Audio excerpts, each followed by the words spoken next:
Now, talking about uncertainty avoidance, we see that this dimension deals with the way a society deals with the fact that future is always unknown. And because every organization takes measure to avoid any future risk, the society experiences a feel of anxiety and anxiousness to deal with the future.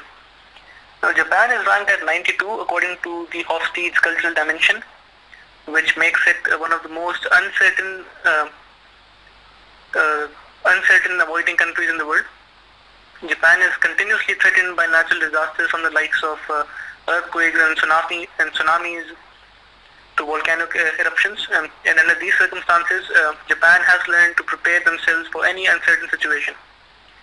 The managers always ask for detailed facts and figures before taking any decision, and this makes it very difficult in Japanese organizations to realize change. In the United States, on the other hand, uncertainty avoidance is ranked at 46, which shows that it has fewer rules and does not attempt to control all outcomes and results. There is not much certainty seen in the environment in which they operate in, and things are expected to continue to run smoothly. Human element in bringing about an adverse situation is understood to be negligible, and however, uncertainty arising through natural calamities and forces beyond human controls are inevitable.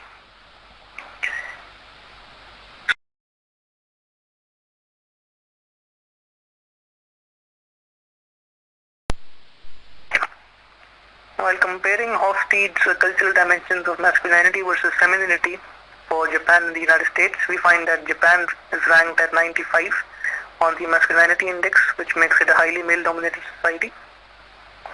Now, a high score on this index indicates that the society will be driven by competition, achievement, and success, with success being defined by the winner or best in the field.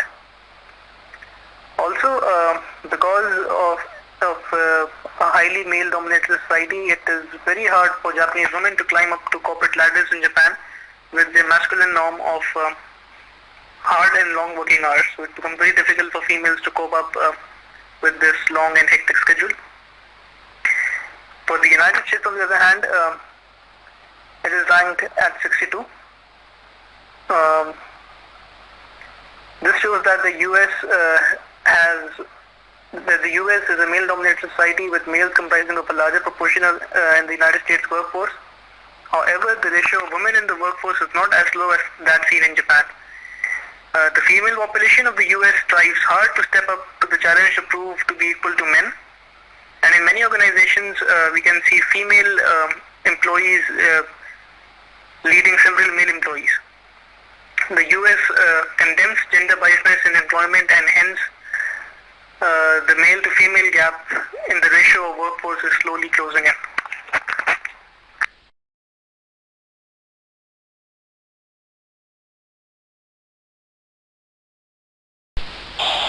Hofstede's last cultural dimension to discuss is long-term orientation. Japan has a score of 80, which shows that Toyota has a long-term orientation. They emphasize on persistence. Personal adaptability is important. Leisure time is not too important for the Japanese employees, and any good or evil depends on the circumstances. On the other hand, US has a score of 29, which shows that it has a short-term orientation. There is a short-term orientation in General Motors as the emphasis is on quick results. Bottom line importance, they believe in absolute about good and evil. Personal steadfastness and stability, and the leisure time is more important for the employees.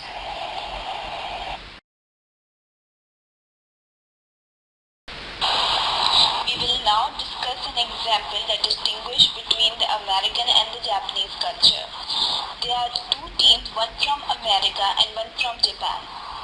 They have a boat race. On the big day, the Japanese win by a mile. The discouraged Americans hire a consulting firm to investigate the problem. The findings are that the Japanese team had 8 people rowing and 1 person steering, while the American team had 1 rower and 8 people steering. Based on these results, the American team is completely reorganized to include 4 steering managers, 4 steering area managers, and a new performance review system for the person doing the board to provide work incentives. Following year, the Japanese win again, so the Americans lay off the rower for poor performance and gave manager a bonus for discovering the problem. This shows that the Americans have an individualistic approach. They are not collectivist and they do not work in a team.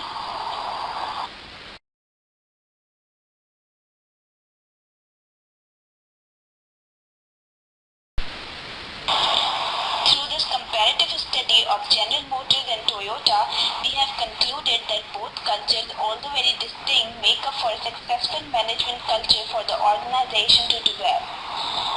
Japan, however, focuses on more human element, which means they have greater involvement of employees in decision making and focuses more on training and development of employees and encourage teamwork. On the other hand, US, being a more individualistic style of management, have set rules and patterns for the employees to follow. The flow of information is concise and formal, and each individual is assigned tasks and goals to fulfill for which they will be accountable alone. Moreover, the focus on supervisory style of management has to get job done in time and making sure the strategic action are in line with the overall strategy of the corporate. Therefore, both the management styles completely opposite from each other but work out best for both the companies. This depicts that the concept of a right or a wrong management style does not exist. A culture should be adopted by a company that ensures the running of all operations in an organization efficiently and effectively, and being able to utilize the potential of every employee and capitalizing on that.